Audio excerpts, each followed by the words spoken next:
guys, welcome back to my channel. I am home, I am back, I am unpacked from my holidays and I am ready to try some very exciting new makeup. I think I've got one more pre-filmed video for you that will be coming up next, maybe Thursday probably, and I also filmed for you guys a vlog with my family while I was away on holiday, so hopefully you are going to enjoy that as well. But while I was gone, some epic releases came out and I also picked up a few new bits at the airport and just here and there in between. So I thought we would sit down and try some new stuff out together, because why the hell not? So if you want to know what I used on this face, how I got this makeup look, then keep watching. Okay, so starting off with the most exciting thing in my little box, and this is the Natasha Denona Sunrise palette. I am so excited to try this. I don't have any of her palettes before. I've never tried her formula. I've always wanted to, but living in the UK and not living, you know, in London, basically, it's nigh on impossible for me to get near enough to a Natasha Denona counter to like swatch anything. Oh my god, look at it. Look at it, so freaking pretty. So yeah, it's really hard to like invest the amount of money that her palettes usually are, £129 I think in the UK. So yeah, for me, I'm like, to spend that amount of money when I can't even swatch it. None of her palettes have tipped me over the edge so far. So when I saw this one was going to be so much cheaper, I was like, yeah, I'm having it. I am having it. So let me know down below in the comments if you want me to do like a 10 looks one palette with this one, because I feel like a lot of people like me, because of the lower price point on this palette, because it is a smaller palette, you get 19 grams ish in this one. It's like half the size of her other 15 pan palette. So the Lila palette, the Sunset palette, the Gold palette are almost twice the size as far as pans, but this is still a very decent size palette. This is basically a normal size palette with 15 pans. It's still considerably more product than you get in an Anastasia palette. It's around the same, I think, as a Huda palette. It's just that her regular palettes are ginormous.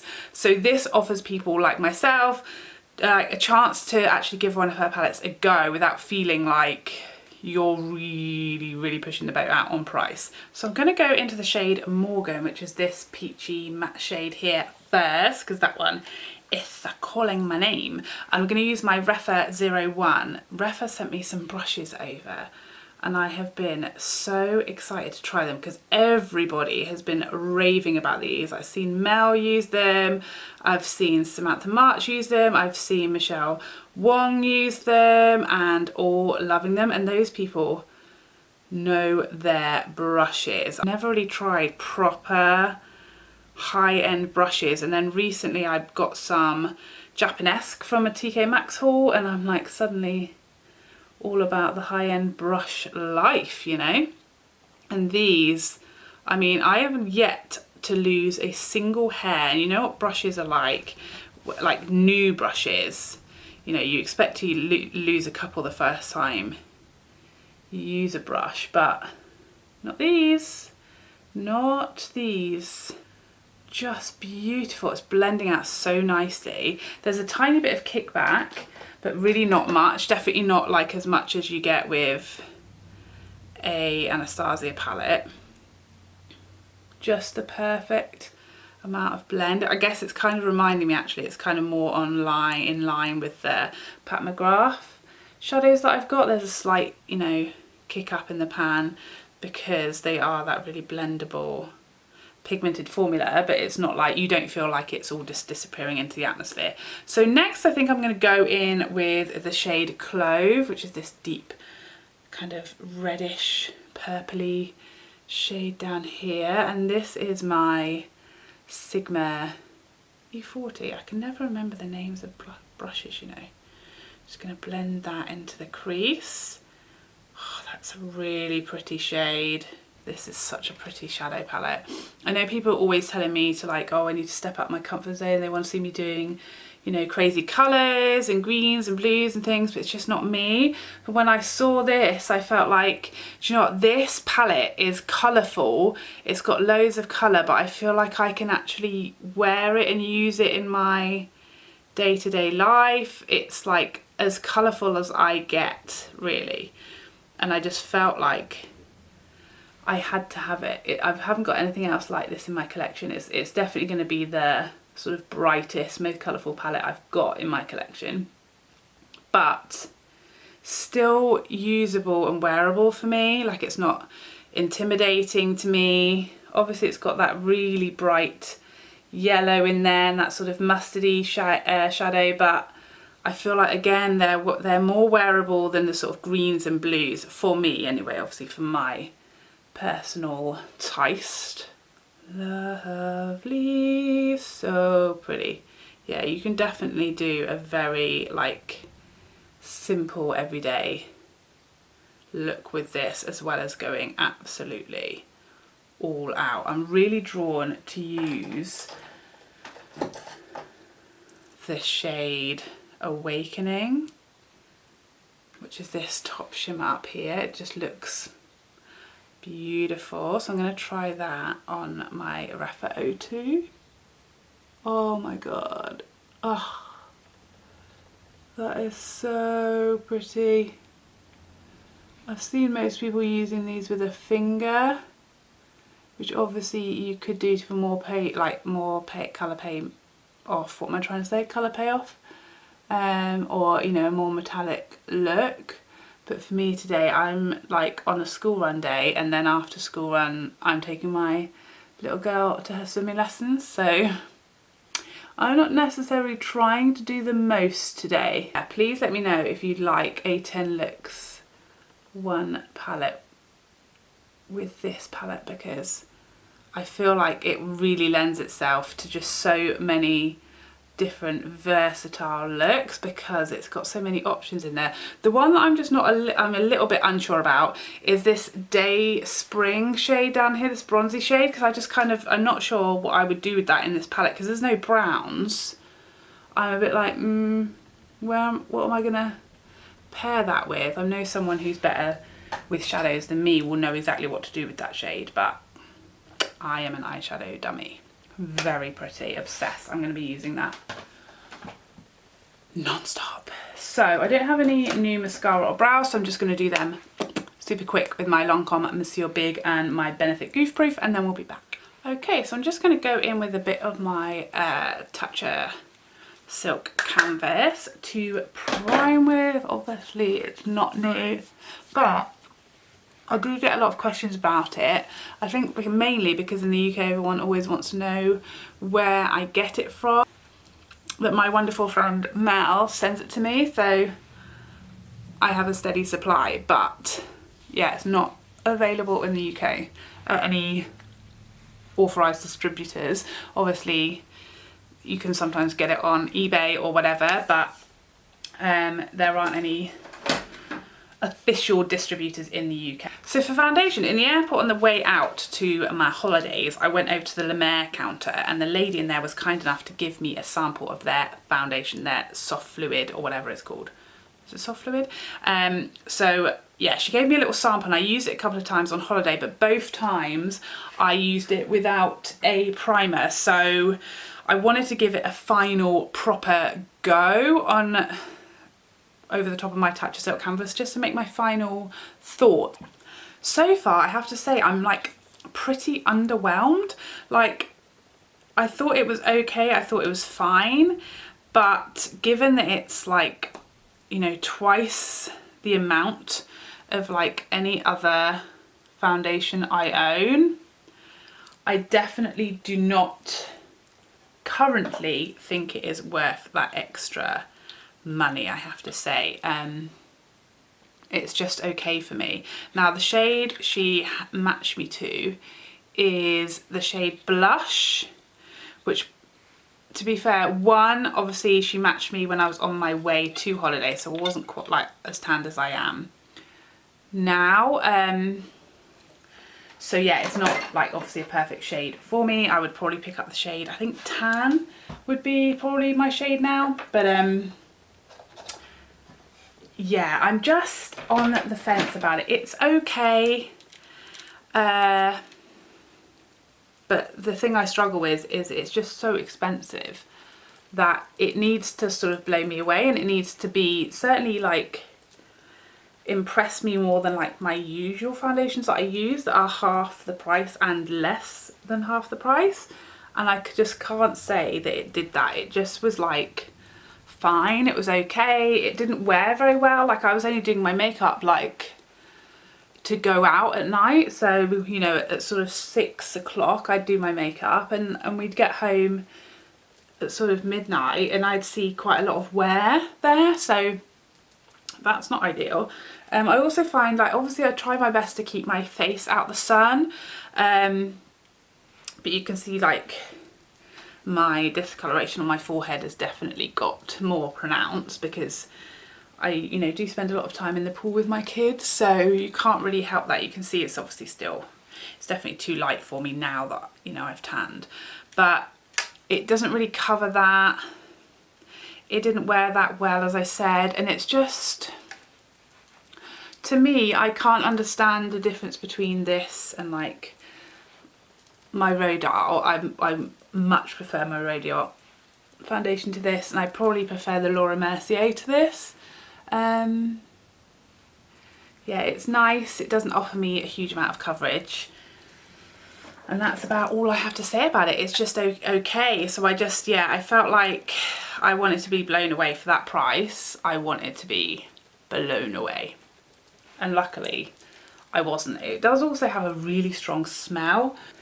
So just using my regular Jeffree Star Magic Concealer in the shade C15, I am going to need to bronze up like an absolute animal because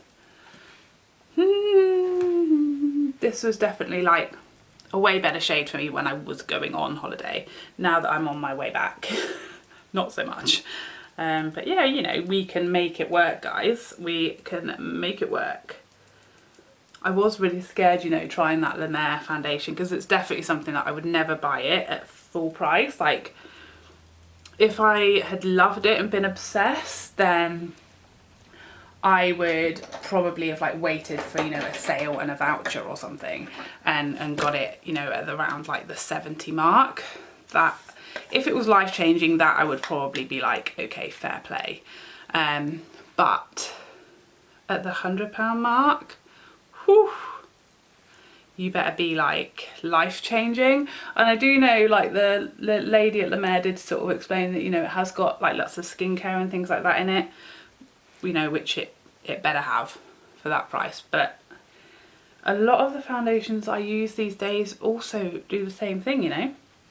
The It CC cream, the Rodale, the Laura Mercier, I think. You know, lots of foundations have sort of skincare ingredients. That's kind of the newfangled thing, you know. This is also the Jeffree powder, by the way. I'm just going to go back into my Sunrise palette now, and I'm going to use that same Clove, the deepest shade, on my Rephr 03, which is like a little perfectly sized pencil brush for getting under that lower lash line. This is so diddy, it's absolutely perfect. This is also perfect, like, brow bone and inner corner size as well. Just gonna see if I can just wipe that off. Yeah. So I'm gonna do my brow bone and my inner corner with the shade Agate, which is the sort of sparkly golden shade. Oh, that's so pretty. Oh, that is really pretty. Wowie. This brush, I feel like I could do with like at least 3 of these, because I want to use this on my inner corners. I want to use it on my brow arch, but it is also just the perfect size for under that lower lash line, because it's just the teeniest little, look at that, teeny weeny. So, am I in focus? No, of course not. My camera has gone to sleep. So the next very exciting thing just through my door is this Jouer blush bouquet in the shade Cheeky Summer, which is their new shade. Look at this. Oh my life. I really wanted to pick this up because it sounded right up my street. It's supposed to be bronzy and glowy and all the things I love. But the shades online versus the swatches were quite confusing for me, so I thought it was going to be helpful for me to show you what they really look like, because I just couldn't tell from Adam what it was going to be. So here is the bronzy shade, and then here is the pinky shade. They're both very glowy, but you can't necessarily see glitter. They're more sort of shimmery than glittery. But I definitely wouldn't use this as a bronzer. Like, I thought it was going to be like a bronzy blush situation, but this is definitely too sort of peachy for me to use as a bronzer. So I'm going to bronze up first with my Natasha Denona Bronze and Glow Tan palette, because I'm obsessed. And I can't tell you, this is weird to say and a little embarrassing if I'm honest. I missed this while I was on holiday. I missed it. I was sad to leave it behind, along with my Charlotte Tilbury Lovegasm palette. I like actually missed those two palettes while I was away, because they both were quite new to me before I went on holiday, and I was like, didn't really feel like I got to know them well enough before I had to leave them behind, because I was too terrified that they would smash or get stolen or just lost. So Rephr 05, this is my first time using this one for bronzer, and I think it's going to be ideal for what I've been looking for, because my MAC 135, you know, I'm really heavy-handed with bronzer, and I've got a long face. As you can see, it's quite long and narrow, a horse face, if you will. Let's just say it before somebody else does. So it's very easy for me to come too far in, because I've got like no face, basically. It's a very narrow shape, so it's very easy for me to come in here because I haven't got that much space, and that's then in turn really unflattering on my face shape. I just make myself even longer and more horse-faced. So, you know, the struggle is real, and it's always an issue for me coming too far in with bronzer and with blush and sort of just invading the centre of my face. It's very easily done, and that MAC 135 is a big old bronzer brush, and it's good for my forehead, but I just think for me, given my long-faced struggles, it's probably not the best brush for me. I just can't believe that none of these brushes has lost a single hair yet. So I'll show you the difference. So this is my MAC 135 and my Rephr 05. It's just that little bit smaller and thinner, and just, yeah. And now that the MAC 135 has been discontinued in the natural hair, so it's only in synthetic now, and I've heard the synthetic MAC brushes are just not as good as their natural hairs were. So normally I would highlight now, but I want to just try this palette by itself because it's so glowy. I feel like I might not actually need to also highlight today. I might just go for a bronzy, glowy, blushy combo. So yeah, I'm going to mix the two shades together, and this is the 04 brush. Ooh, a lot. It picked up a lot. I'm doing a lot of tapping. Oh, that's pretty. Oh, that is so pretty. Oh, the glow. The glow, guys. The glow is here. The glow is here. I definitely think this palette is probably best suited to like medium skin tones because it is quite pigmented and the shades are quite vibrant, but obviously you can just use a light hand if you have lighter skin. Oh, that's so pretty. Obviously if you have fair skin, as I was saying, you could just use mainly this one and a little dot of that one. If you have deeper skin tone, you could do the other way around. For me, I don't think it's necessarily something I would use as a bronzer, that bronzy shade. I just think it's too sort of peachy toned for me, but obviously that's personal preference. But definitely no need for a highlight. That's just giving you a lovely glowy natural cheek, and I don't really feel the need for highlight at all. Oh, it's so nice. Look at these cheeks. Yeah. Obsessed. I feel like that's my new fave blush. So pretty. Oh, so glad I picked that up. So the next new thing I picked up is one of My camera is just trying to play me for a fool today. So the next new thing I picked up is this Huda Beauty Power Bullet Matte Lipstick. She didn't bring out MAC lipsticks. Come on. So I have never tried this formula. The first release of these was like all sort of mauve tones and like rose tones. I think it was called the rosy tones. That sounds like a band. So yeah, none of those shades particularly shouted my name. They weren't really my shades. And then she brought these ones out and I was like, I could have had either of the reds. The nudes were beautiful. I really am still missing a gorgeous few different peachy shades. You know, peach is my thing. And there really was no sort of out and out peachy shade in this release either. I don't know what Huda's got about against peaches. I feel like she does nothing in peach. We need the peaches. Please bring me some peaches, Huda. But this was kind of the closest to a peach that I could find. And this is the shade Spring Break. It's actually a pink. But, you know, it's kind of wanting to be a little bit coral. Alright. I mean, it glides. So, I mean, that point could actually stab someone in the eye, you know. It's dangerous. I mean, it's definitely more of a pinky than a peachy, but it's got something about the tone of it that makes me see like almost a hint of coral in there. Am I going mad? Love it, obsessed.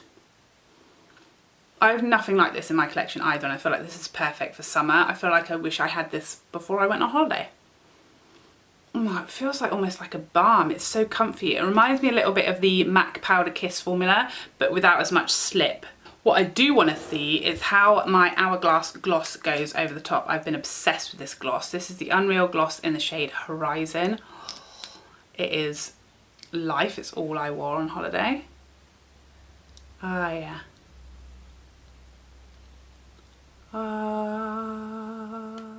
Okay, so here is the finished look with all of the products. I hope you enjoyed this video. Please let me know if you would like me to do a 10 looks one palette with the Sunrise palette, because I am obsessed and I feel like it would lend itself really nicely to that, because it is a very versatile palette with lots that you could do with it. So if you need some ideas with that palette, please let me know down below. Oh my god, obsessed with the Jouer blush duo. I think it's so freaking pretty. I feel like I'm going to be wearing nothing else on my cheeks now from now on. I'm also loving this lip shade. Definitely something that I don't really have in my collection and perfect for summer. I wish Huda would bring out more and more shades of this. Definitely missing some peaches. I need some peaches and some oranges. Come on, where are they? I need them. The La Mer foundation, I'd love to know if you guys have tried it. I just feel underwhelmed by it. I do, I don't know. It looks fine, it looks nice, it looks okay. It doesn't cover enough for me. I do think the shade range is pretty bad as well from what I've seen online, so that may be a struggle for me anyway. But yeah, for me, I'm just kind of like, it's okay. It didn't seem to wear very well. It doesn't seem to cover much. The finish is kind of just a sort of satin. It's not like glowy or luminous or radiant, which is obviously my preference. I don't feel like it's necessarily that flattering on lines and texture. It's looking really good on my forehead, to be fair, but my chin, smile lines, things like that, it's not looking great. And it's annoying me that it just hasn't covered my pigmentation or any like my redness, and just evened out my skin, which for like a medium coverage I would really want it to just see a little bit more evened out. But yeah, please let me know what you guys think, because you know more than me and I know you're going to want to tell me. What do you think? What's going on in your mind? What do you think? So there you have it. I hope you enjoyed this video, and I would love, love, love to see you in a future one. Otherwise, take care for now. Bye, bye, bye, bye, bye.